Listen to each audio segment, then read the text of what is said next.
d'expérience, de design et de stratégie digitale. Alors, nos 3 conseils pour le confinement. Conseil numéro 1, c'est les petits rituels. Nous, par exemple, il y avait à 9h30 la pause café à distance entre les collaborateurs. Ça permettait de faire un peu la machine à café 3.0, où on avait aussi un weekly briefing, donc toutes les semaines, et ça permettait de garder le lien, donc c'était vachement important. Conseil numéro 2, c'est faire attention à la santé.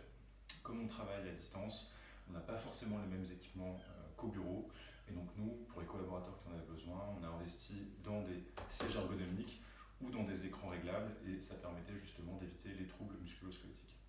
Troisième conseil ce qu'on a mis en place, on l'avait déjà, mais ça s'est largement généralisé, c'était le Trello, qui permettait en fait de suivre.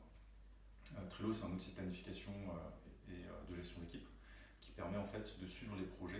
Et ça, c'est vachement pratique quand on n'est pas tout le temps dans la même pièce et que forcément, les informations, on a besoin de les regrouper à un endroit précis.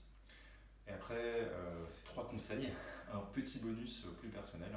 Moi, pendant le premier confinement, j'avais un peu perdu la notion du temps, parce qu'on travaillait en chambre à 24 heures sur 24, littéralement. Et donc, pour le deuxième confinement, en attendant peut-être le troisième, j'ai adopté un mode de vie plus réglé, donc avec 1 heure de balade le soir par exemple, pour me dégourdir les jambes, des micro-siestes le midi, ou toutes les heures 30 environ, j'allais sur le balcon, où je faisais un peu de méditation, voilà. Et ça, au-delà de rester en bonne santé, ça permet aussi de garder un rythme, comme le travail en semaine, finalement, le fait de se rendre au boulot, et c'est important pour garder cette notion du temps. Donc voilà, période de confinement, mais période riche en enseignements. Ciao.